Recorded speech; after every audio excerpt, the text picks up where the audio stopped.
official. Killing competition. I want it all on focus. Let's go and get it. Go and get it. Set them focused, say let's go and get it.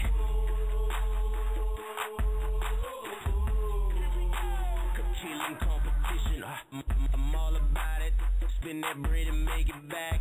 Ain't worried about competition. Put them on cardiac, popping bottles and all of that. You know I'm all of that. I keep the crowd jumping like I gave them a party pack. Car audibles like a quarterback. Whoppers burger. I'm stealing, killing these niggas. I'm getting away with murder. I catch the wave of the track. I'm gnarly just like a surfer. I'm so hot and I ain't even touched.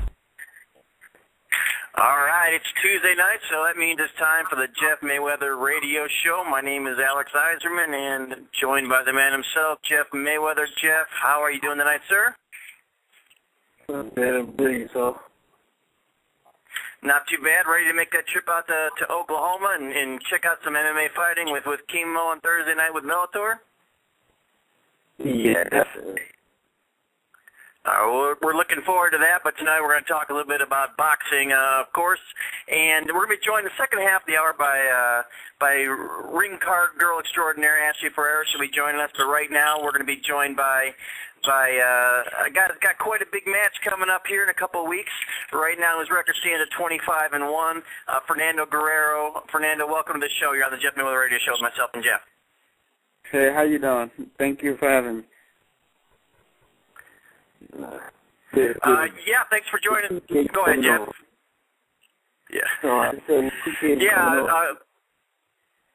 Yeah, Fernando, last week we had on Peter Quillin, so we had to give you equal opportunity to join us and give your side of the fight that's coming up, so thanks so much for joining us. For those that don't know, February 9th, the Barclays Center in Brooklyn, New York, Peter Quillin, Kid Chocolate's putting up his WBO title against Fernando Guerrero. So, Fernando, how you feeling about the fight? How are preparations going? Preparations going great. No injuries, nothing bad. Everything is positive, and we're ready to go. Yeah, so you'll be fighting here in Brooklyn. How's that feel? Your last fight was in Humboldt, which I used to live right out by there, but now you're taking a big step up here in venues. You're going all the way to the Barclays Center in Brooklyn, New York. What's that going to be like? It's going to be great. It's going to be like I'm in my hometown. You know, I'm used to fighting in big arenas with a lot of people, so I'm used to it. Yeah. Hey, Jeff, you know, as a trainer, any difference for fighters when that you notice when you have like a huge mass arena as opposed to maybe a smaller, more quiet place? Like, you know, I mean, obviously Fernando's been in big arenas, but, you know, his last fight was in Humboldt, which is a smaller venue, and then you have this huge place like the Barclays Center. You know what? I cannot hear you at all. Your phone is very distorted. Uh-oh. Can you hear me now? Maybe I had the phone too far away.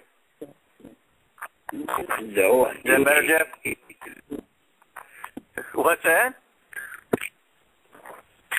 I'm trying every method I can to try to hear you clearly, but I can't. All right, Jeff. I'm going to try. Actually, I'm going to call on another phone here. But, Fernando, are you hearing me okay? Yeah, I hear you great. All right, so it must be a problem with Jeff's phone there. He has that cricket service, so, you know, he must be having some difficulties there. So, Jeff, let me know if and when you can hear me well, and we'll carry on with you. Oh, now he can hear me now that I'm knocking his cricket service. So you with us now, Jeff? Huh? So you still can't hear us? I cannot hear you. All right, well, I'm going to carry on with Fernando. Maybe you want to call and hang back up. Maybe you have a bad connection, Jeff, and we'll carry on with Fernando for a second here and try to get your situation worked out.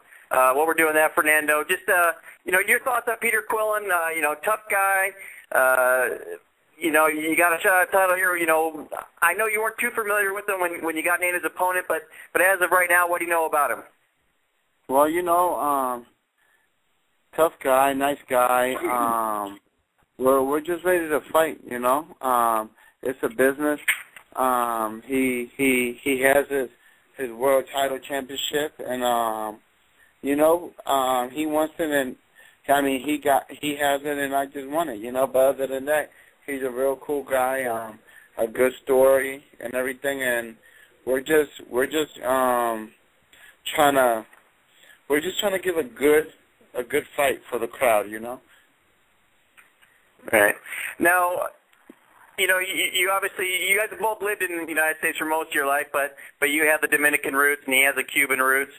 You know, he was really careful to say that, you know, he has a lot of fans that are Dominicans and friends, so he didn't want to turn this into a, you know, Dominican versus Cuban thing, but it always seems especially with the Latin American fighters, always turns out that way. So, you know, what are your thoughts on, you know, the Cuba versus Dominican thing, and are you trying to make it like that?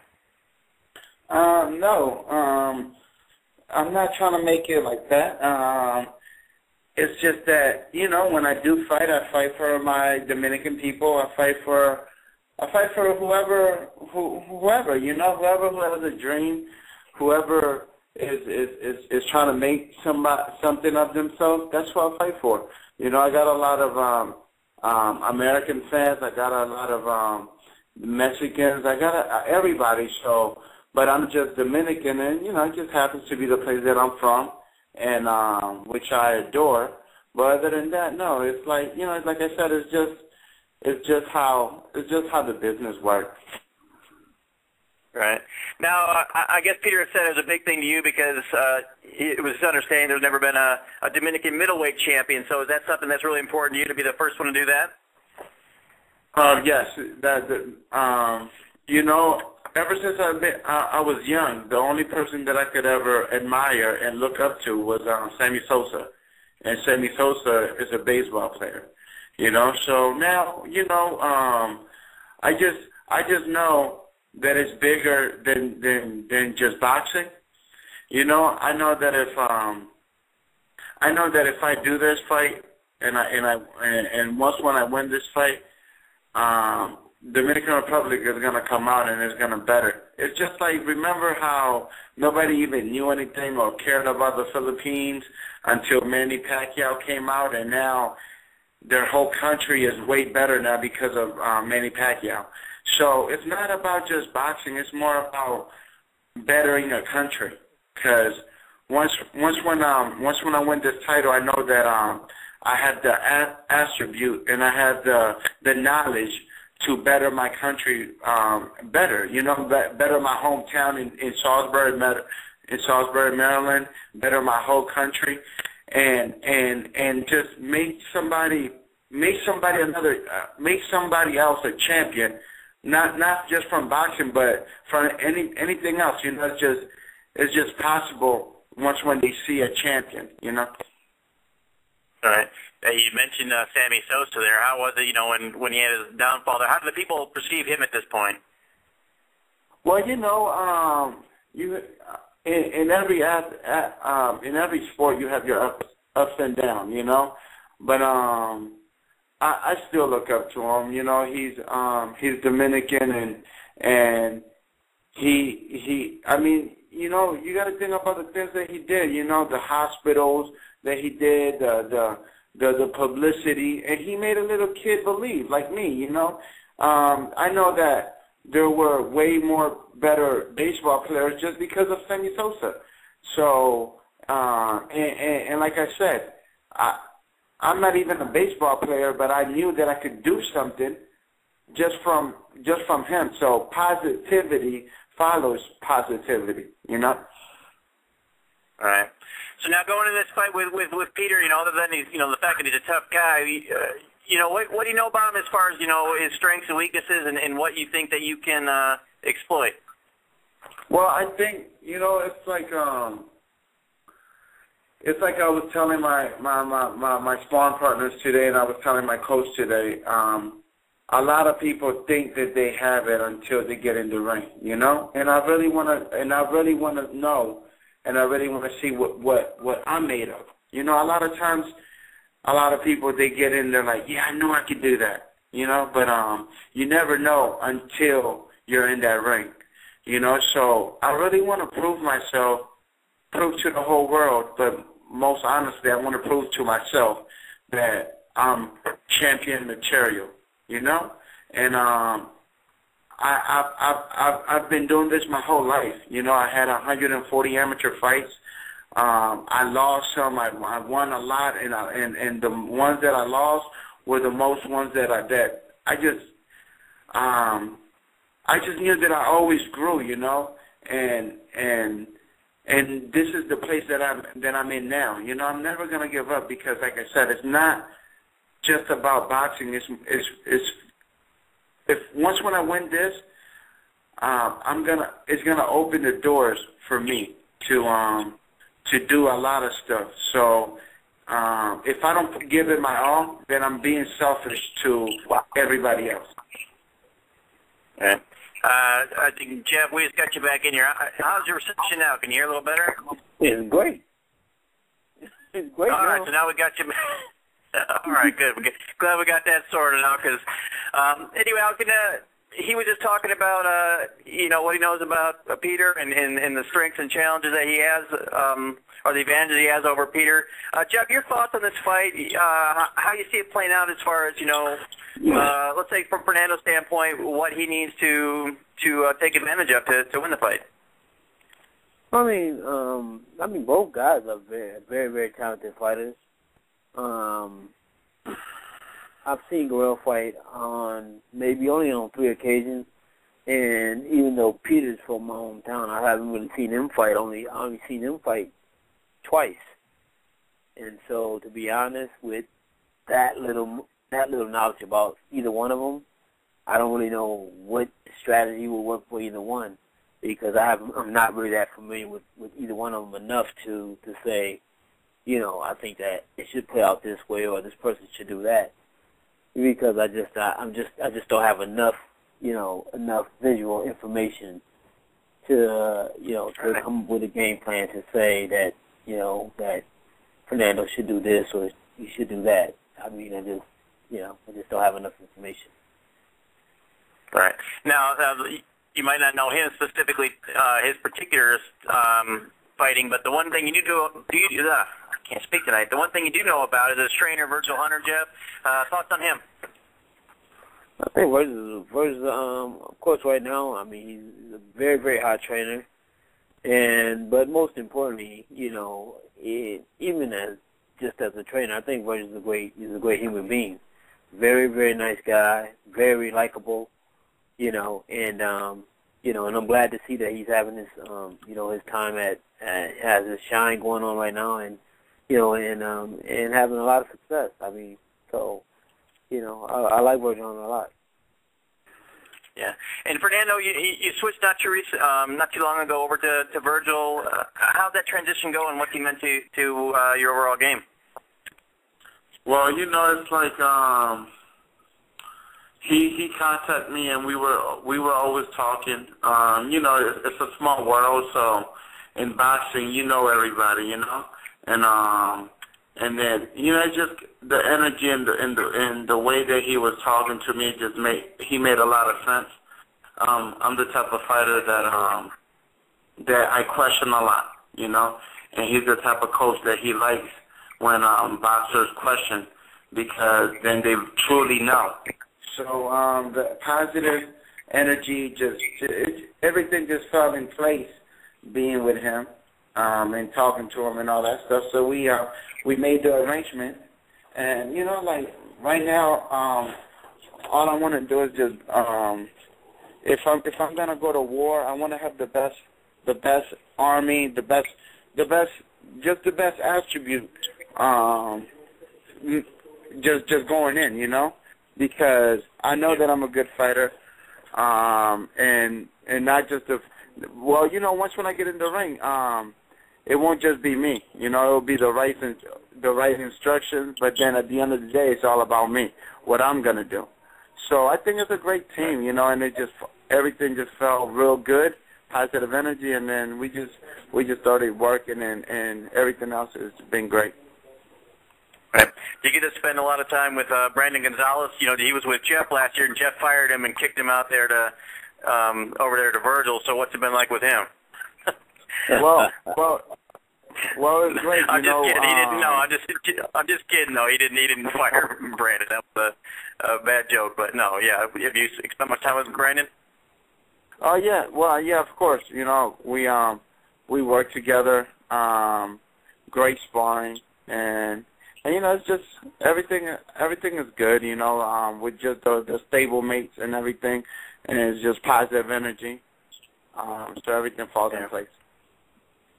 Yeah, Jeff. You know, just your thoughts real quick. Looking back, you know, Brandon just had the win there. Was it 2 weeks ago?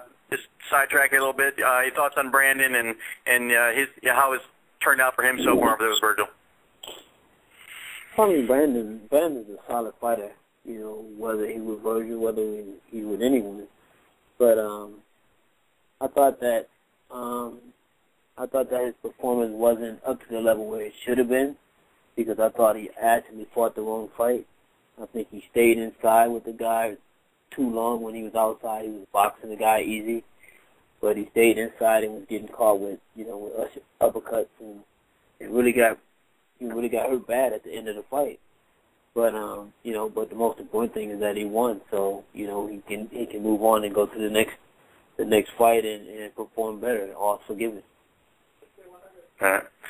And Fernando, the one thing I noticed looking back at your career, you're from Salisbury, Maryland. You know, you're proud of that. You haven't fought there in a while. Is that by design, or is there some plans of you heading back there at some point in the near future? Well, yeah, of course. You know, I had such a great following in Salisbury. You know, from my first fight that I fought there, I had thousands. You know, 10,000 people in an arena, sold out arenas, and all that stuff. So it was just great, you know. But then the thing is like I could never settle, you know, because for the people in Salisbury and Maryland, they just didn't like me as a boxer. They liked me as a human being. So they were proud of me, and they were treating me like a champion already. But the thing is like I didn't want to settle as in like, oh, well, that's the only place that I'm going to fight. I told them that I want to get out and bring them the home title, you know. So I'm out there fighting for them, because you know it's like imagine a boxer going into the arena and fighting for 2 or 3 people. You know, I'm used to every time when I run. Every time when I'm doing anything, I'm used to the people just pumping me up and all that stuff, you know. So I just really, you know, like I do it for the people, you know. Other people, they do it for different reasons and all that stuff. Of course, the money's gonna come. So, but I love it when the kids, when I go to the schools and I talk to the kids, and when how I've been traveling in D.C.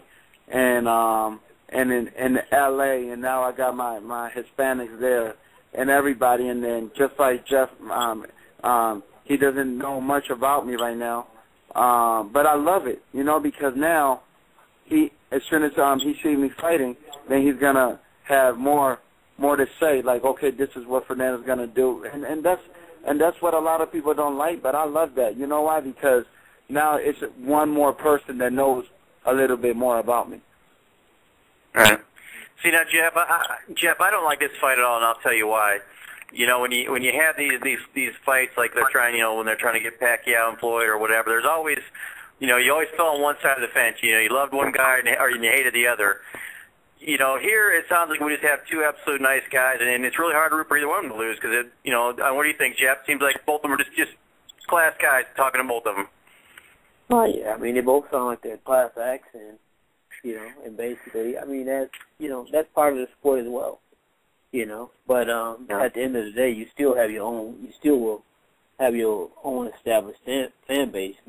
You know, you can have 2 good guys fight, but still there's somebody they're going to take a side, so they're still going to have their own share of fans. Yeah, just like I tell people, you know, don't feel bad about cheering for me or cheering for Peter Quillin. You know, just like I said, if I wouldn't be fighting him right now, I would be cheering for him. You know, so the thing is, it's just, you know, it's just like, it's the sport, man, and when you have 2 men that think they're the man and they think they're both champions, then we're gonna have all the respect, you know, and outside of the ring, inside of the ring, you know, because I respect everybody, you know. But the thing is like, this you can't have two winners, you know. So the thing is like, once when I get in, you know, like I'm gonna be that man that we're different, you know. Once when we get in there, we're different because we got to be animals in there, you know.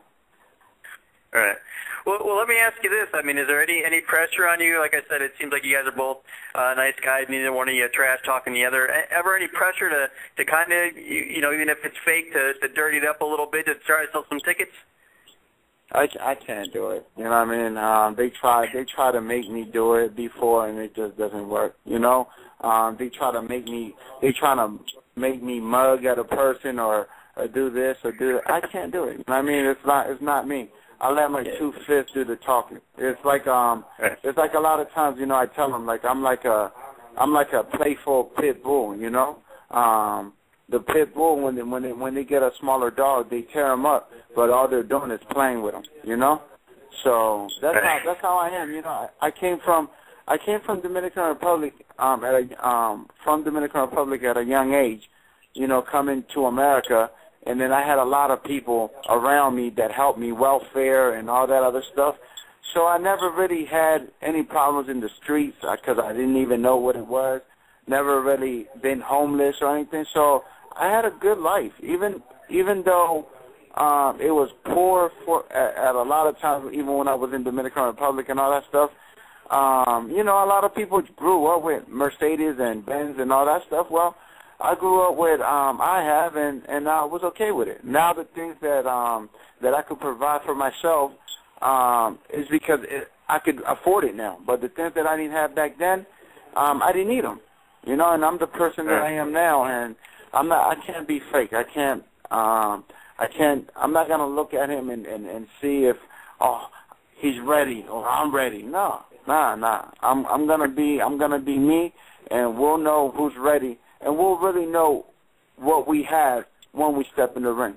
You know, you could be an animal and do this, but until you get hit, and until you feel that power and all that stuff, somebody's gonna retreat, and then they're gonna be like, oh man, I didn't know it was gonna be that hard. You know, so yeah. Yeah. Jeff, I think what we need to do here is get on ProBoxingInsider.com and just make up an article. You know, have Fernando just misquote him. You know, have him talking trash about Cuba and all that kind of stuff. What do you think? Oh, well, you know what's funny? The funniest thing is this is almost like you two guys are like mirror images of each other. I mean, Peter was exactly like you. Peter's not going to get out of character just to sell a fight. He's a guy who he is what he is, and he's fine with that, you know. And I'm hearing the exact same thing from you. And I mean, and basically, at the end of the day, that's what it's about anyway. It's about the fight. It's not about, you know, trying to, because at the end of the day, you want to walk away with that championship, you know. And so basically, and in order to get it, you got to fight for it. And like you said, let your fists do the talking, and when the smoke clears, you know, either you'll be champion or you won't. But you don't have nothing. You know, you don't have to badmouth anyone or anything like that, because at the end of the day, it's a job. It's a job that you guys do. It's a job, and then I remember the first time when I fought in Salisbury, and I never even knew I had a lot of fans. You know, because you're not supposed to see it. People, you're not. It's like a lot of times when people say, "Oh man, you're a humble man," you don't. It's like you can't say you have class. You show class, you know. And I can't say, "Oh, I'm humble." I gotta be humble. I gotta show that I'm humble, you know. So when I fought my fight in Salisbury, I knew I had a couple of fans, but I didn't know I had thousands, you know. And then right now, if people are gonna show, I appreciate it, because the economy is so bad right now that somebody that pays even the lowest ticket, you know, if they pay at ringside seats or they pay, as long as they pay what they can afford, and all I need is one or two people. As long as I know that those two people came all the way from California just to see me, all the way from Maryland just to see me, the least thing that I could do is just give him a good show. You know, that's all I could do. Yeah. The one thing I'd like to ask you about Fernando is, a few years ago you were like, one of the hot prospects. You were a lot of buzz around you. Then you ran into, I think you were 21, 22-0, whatever it was, and you ran into Grady Brewer, and that didn't quite go your way. And you kind of, it seemed like for a while up till now you kind of fell off the radar. It's like people dismiss you from one unfortunate performance. Just your thoughts on that fight, and how did that affect you mentally? Well, when you have a fight like that, and then you're an amateur star, that you won the USAs and you go to the Olympic trials and all that stuff, and then you feel that you never lost because, even when you lose a decision in the amateurs, you feel like you got robbed or whatever, so it's not like you lost. So now when you turn as a professional and then you lose, everybody sees you and you're one of the hottest prospects and everything, and then you lose, it could kill you, It could either make you or kill you. And then the thing is, it's like I try to explain to my dad a lot of times when I tell him, like when you're a little kid, you never think that you could die, because you don't understand the action about dying and all that stuff. So as a professional, I never thought that I could lose, ever, But then when I knew as a little kid that I could die, then I'm like, oh, man, I got to be careful now, or I got to be smarter now and all that stuff. So I think that loss right there made me into a man. It made me realize that you're not just going to get the title. You got to fight with everybody. You can't underlook anybody and say, hey, he's a mop or whatever, You got to fight. You got to be careful even with the guys that can't fight, So it made me more respectful. It made me into a better man because now I'm thinking outside of boxing. I'm thinking about speaking my mind as I'm like taking control of my own career.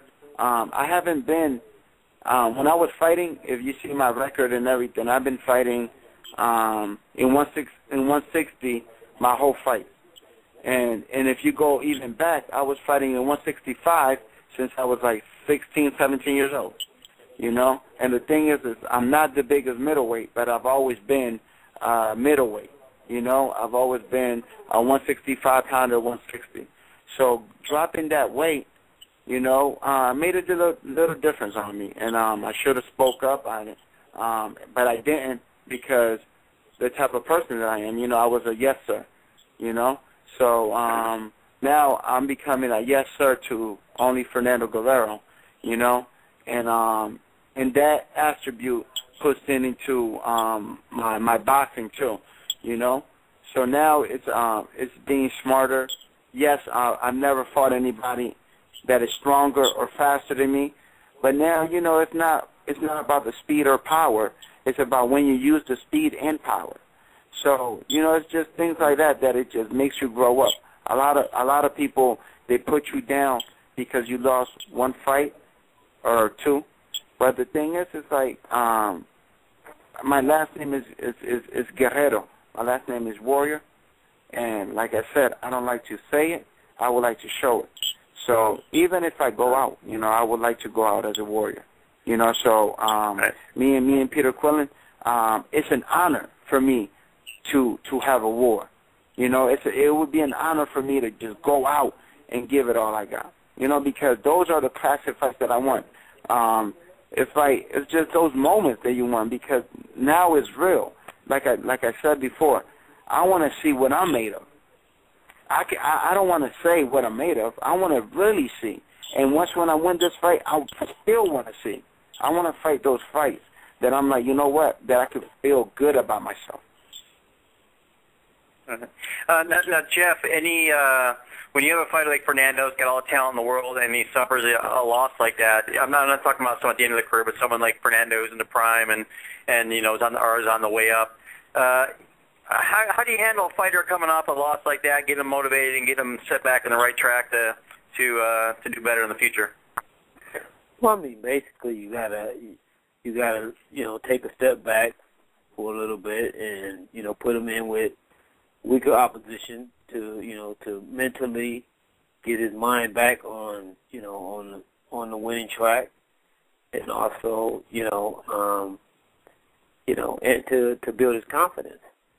So I mean that's the best process, is because now the fighter who has lost now all of a sudden realize, like he said, that he's not invincible and that he can be beat. But you give him the swagger back by putting him in there with someone that he can regain his confidence with. Maybe 1 or 2 fights, and then back on to to the mission that was at hand. Yeah. Right. Now, hey, Fernando, a lot of people think that you didn't deserve this shot right here. Like I said, a lot of people kind of dismissed you after that loss. Or what do you have to say to those people? And I mean, obviously you're planning on proving them wrong, but just thoughts and comments on people that thought you weren't, really the person for the job right now. Well, the thing is like I would like to apologize to those people. I don't have that type of power that they think that I do. Everybody's can have their own opinions. I'm just grateful that that I'm in the position that I'm in, and well, February the 9th, hopefully I could just tell them okay, I do deserve it. Yeah. And then, it's long-term goals. Obviously, your short-term goal is the WBO middleweight championship here on February 9th. But just long-term, when you walk away from the sport, anything specifically you want to say that you did? I'm sorry, I didn't hear you. I'm just, obviously your short-term goals are to win the championship here on February 9th. But, when you walk away, and whenever that is, from the sport, just, long-term goals, things that you're going to be able to look back and say, wow, I can't believe I did that, or I did reach my goals. What do you want to have accomplished? Well, what I want to accomplish is just be like that Sammy Sosa, that pride, that Dominican pride, that Salisbury, Maryland pride, that East Coast pride.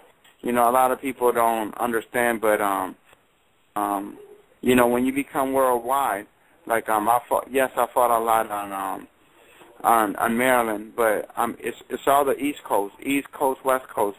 So I just want to bring that positivity to the people. That different thing. It's you don't have to come from the streets or from bad connections or anything like that. You could be just a guy that's just trying to make his dream. You don't have to have those sad stories. You don't have to get shot 2 or 3 times. Just stay in school and try to make your parents proud. Try to make yourself proud. That's all. All right. Well, Jeff, like I said, I can't think of any 2 fighters that we've had are probably sound nicer than Peter Quillin and Fernando Guerrero. So I think it's going to make for a great fight. It doesn't. You don't always have to have 2 people being total jerks and then calling each other names and that kind of stuff. So it's actually going to be a very interesting fight. And Jeff, just final thoughts before we let Fernando go here on their fight coming up February 9th. Well, I just I wish him all the best. And, hopefully fulfill his dream. Yeah. And Fernando, for the folks that are interested in the fight, just one more time, where they can get tickets or watch it, and then also you do the social media thing where they can catch you on Twitter, Facebook, or whatever you're doing.